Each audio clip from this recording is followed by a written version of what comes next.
Assalamualaikum warahmatullahi wabarakatuh. Alhamdulillah setelah liburan Hari Raya Idul Fitri dan kita sudah melaksanakan saum Ramadan selama sebulan. Mudah-mudahan ibadah saum kita diterima Allah Subhanahu wa Ta'ala. Dan semoga dengan saum yang sudah kita laksanakan menjadikan kita semakin meningkatkan keimanan dan ketakwaan kepada Allah Subhanahu wa Ta'ala. Amin ya Rabbal Alamin. Jumpa lagi dalam pembelajaran pendidikan agama Islam. Insya Allah, materi yang akan disampaikan kali ini akan membahas tentang keteladanan Wali Songo. Sebelum kita belajar, mari kita membaca doa terlebih dahulu. Bismillahirrahmanirrahim. Rabbi zidni ilma warzuqni fahma wa alhiqni bis salihin. Ya Allah, tambahilah ilmuku dan pertinggikanlah kecerdasanku dan jadikanlah kami anak-anak yang soleh. Amin. Simak baik-baik materinya ya. Keteladanan Wali Songo. Wali Songo adalah sebutan bagi penyebar agama Islam di Indonesia.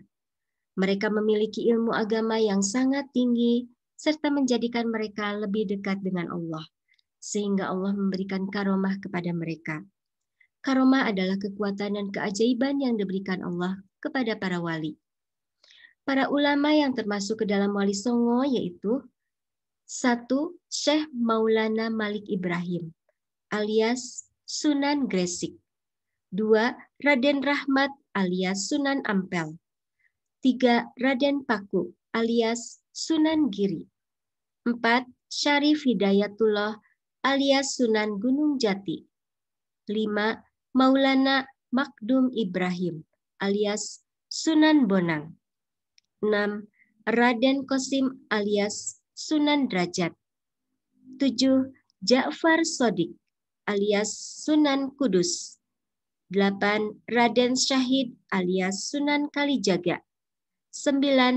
Raden Umar Said alias Sunan Muria. Syekh Maulana Malik Ibrahim alias Sunan Gresik. Sunan Gresik adalah tokoh tertua sekaligus sebagai guru bagi para wali dan penasehat bagi sultan. Beliau beserta 40 rombongan menyebarkan agama Islam di Gresik pada tahun 1340 Masehi. Pada masa itu, Nusantara dikuasai oleh Kerajaan Majapahit. Beliau menyebarkan agama Islam melalui berdagang, kemudian menjadi tabib. Beliau mengobati dengan menggunakan doa-doa yang terdapat dalam Al-Quran. Setelah pengikutnya banyak, barulah beliau mendirikan masjid dan pesantren. Syekh Maulana Malik Ibrahim memiliki sikap santun, murah hati kepada fakir miskin. Beliau meninggal tahun 1419 Masehi dan dikenal dengan nama Sunan Gresik. Raden Rahmat alias Sunan Ampel. Nama aslinya adalah Ali Rahmatullah. Beliau putra dari Syekh Ibrahim Asmarakandi dengan Dewi Chandrabulan. Sunan Ampel datang ke Indonesia bersama keluarganya mendarat di pantai Tuban pada tahun 1443 Masehi.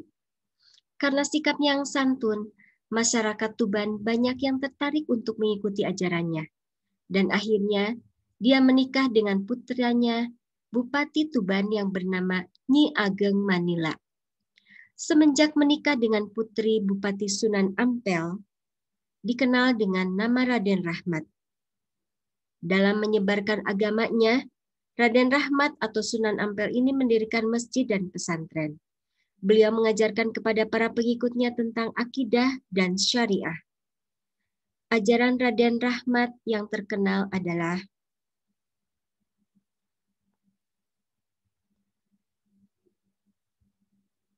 ajaran Raden Rahmat, yaitu Moh Limo. Moh artinya tidak mau. Limo artinya 5 perkara.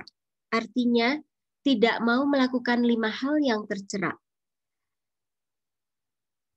Tidak mau melakukan 5 hal yang tercela, yaitu berjudi, mabuk, mencuri, mengkonsumsi narkoba, dan berzina. Dengan ajarannya ini, masyarakat terhindar dari perbuatan tercela. Di kalangan para wali, Raden Rahmat dikenal dengan sikap toleransi terhadap agama lain. Menghormati pendapat orang lain, Raden Rahmat meninggal pada tahun 1478 Masehi. Dimakamkan di sebelah barat Masjid Ampel, Surabaya. Raden Paku alias Sunan Giri. Nama kecil Sunan Giri yaitu Raden Paku atau Jaka Samudra. Raden Paku adalah salah satu murid dari Sunan Ampel. Karena kecerdasannya, dia mendapatkan gelar Maulana Ainul Yakin. Beliau menyebarkan agama Islam di daerah Gresik. Beliau mendirikan pesantren yang dikenal dengan ilmu tauhid dan fikihnya. Di kalangan Wali Songo, Sunan Giri dikenal sebagai ahli politik dan ketatanegaraan. Sunan Giri wafat pada tahun 1506 Masehi. Dimakamkan di Desa Giri, daerah Gresik.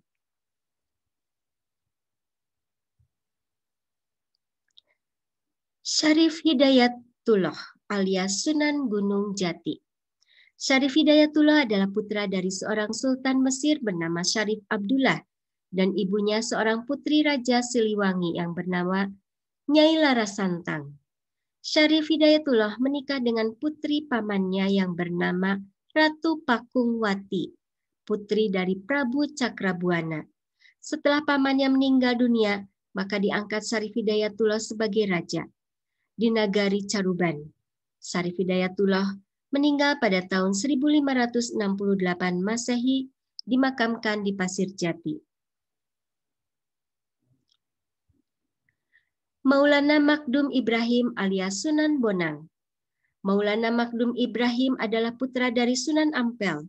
Sunan Ampel sebagai ayahnya mengirim Sunan Bonang untuk berdakwah menyebarkan agama Islam ke Tuban, daerah Pati, dan Pulau Bawean. Untuk melancarkan dakwahnya, Sunan Bonang mendirikan pesantren. Beliau berdakwah menggunakan gamelan, yaitu kesenian rakyat Bonang. Penggunaan gamelan ini untuk menarik masyarakat agar datang ke masjid. Gamelan yang ditabuh itu kemudian dinamakan Bonang. Salah satu tembang ciptaan Sunan Bonang yang terkenal adalah Tombo Ati, artinya obat penawar hati. Menurutnya obat penawar hati itu ada 5. Yang pertama, membaca Al-Quran dan memahami maknanya. Yang kedua, rajin melaksanakan sholat malam atau sholat tahajud. Yang ketiga, berkumpul dengan orang-orang yang soleh untuk belajar kesolehan. Yang keempat, rajin berpuasa sunnah. Yang kelima, banyak berzikir di waktu malam. Ajaran Sunan Bonang yang terkenal dengan ilmu tasawuf, usuluddin, dan fikih. Beliau mengajarkan sikap rendah hati, tidak putus asa, dan bersyukur atas nikmat Allah Subhanahu wa Ta'ala. Raden Qasim alias Sunan Derajat. Raden Qasim putra dari Sunan Ampel dengan Nyi Ageng Manila. Raden Qasim dikirim oleh ayahnya untuk berdakwah ke wilayah Gresik. Beliau menetap di Kampung Jelak, Banjarwati. Dia mendirikan surau yang kemudian menjadi pesantren. Setelah banyak orang yang mengikuti ajarannya, beberapa tahun kemudian Raden Qasim pindah ke dataran yang lebih tinggi. Beliau mendirikan perkampungan baru. Kampung ini dinamakan Desa Derajat. Sejak itulah Raden Qasim dikenal dengan panggilan Sunan Derajat. Salah satu nasihat Sunan Derajat kepada muridnya adalah Bapang den simpangi, ono catur mungkur. Artinya, jangan mendengarkan perkataan tentang kejelekan orang lain. Beliau wafat pada tahun 1522 Masehi. Untuk mengenang jasanya, dibangunlah sebuah museum di dekat pemakamannya. Ja'far Shadiq alias Sunan Kudus. Ja'far Shadiq adalah putra dari seorang ayah yang bernama Sunan Ngudung dan ibunya bernama Syarifah, cucu dari Sunan Ampel. Ketika ayahnya meninggal, Ja'far Shadiq menggantikan posisi ayahnya sebagai panglima perang. Jafar Shadiq memiliki kemampuan dalam strategi perang. Kerajaan Demak yang dipimpinnya meluaskan wilayahnya sampai ke Cirebon dan Madura. Setelah tidak menjadi panglima perang, Jafar Shadiq menjadi penghulu kerajaan Demak.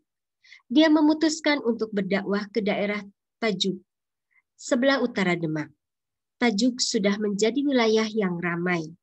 Seorang ulama keturunan Cina, De Lingxing, sudah mengembangkan Tajuk sebelum kedatangan Jafar Shadiq. Di sana beliau mendirikan masjid dan menara.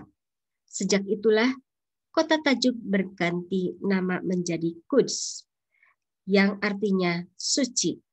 Masyarakat kemudian mengenalnya sebagai Kota Kudus.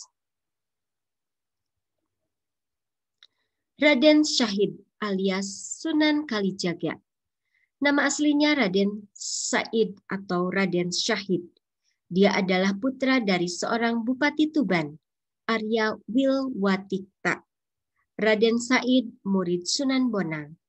Selain itu, dia pernah belajar agama kepada Syekh Sutabaris di Palembang. Setelah cukup ilmunya, Sunan Bonang mengutus Raden Said untuk berdakwah menyebarkan agama Islam. Awalnya ke Cirebon. Setelah itu, dia berdakwah ke Kadilango, Demak, dan sekitarnya.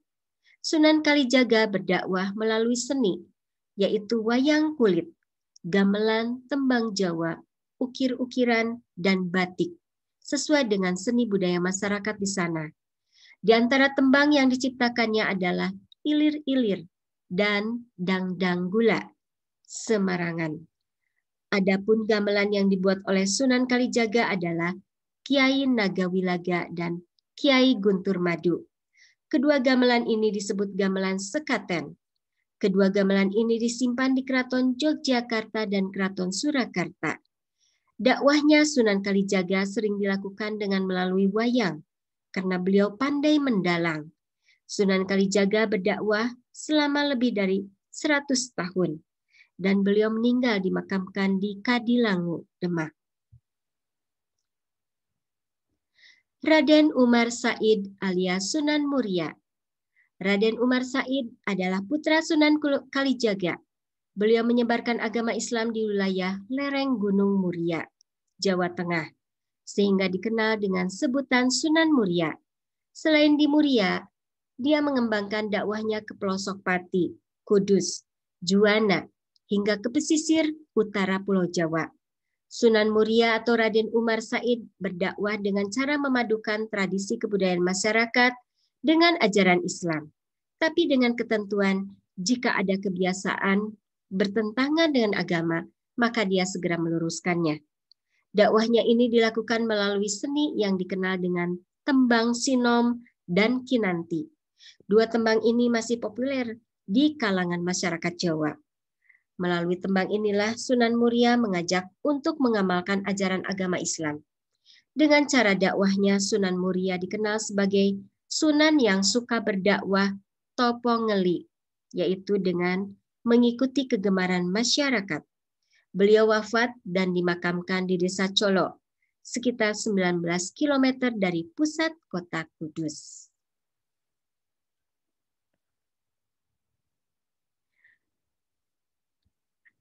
Nah, anak-anakku, itulah kisah tentang Wali Songo yang telah menyebarkan agama Islam dengan berbagai macam cara mereka berdakwah. Semoga keteladanan mereka dalam berdakwah bisa dicontoh oleh kita, terutama mereka memiliki sikap santun, ramah, penyayang, peduli terhadap sesama, dan dermawan. Semoga kisah ini bermanfaat untuk bisa kita amalkan dalam kehidupan sehari-hari.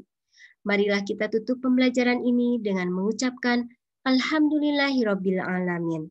Subhanaka Allahumma wa bihamdika astaghfiruka wa atubu ilaik. Wassalamualaikum warahmatullahi wabarakatuh.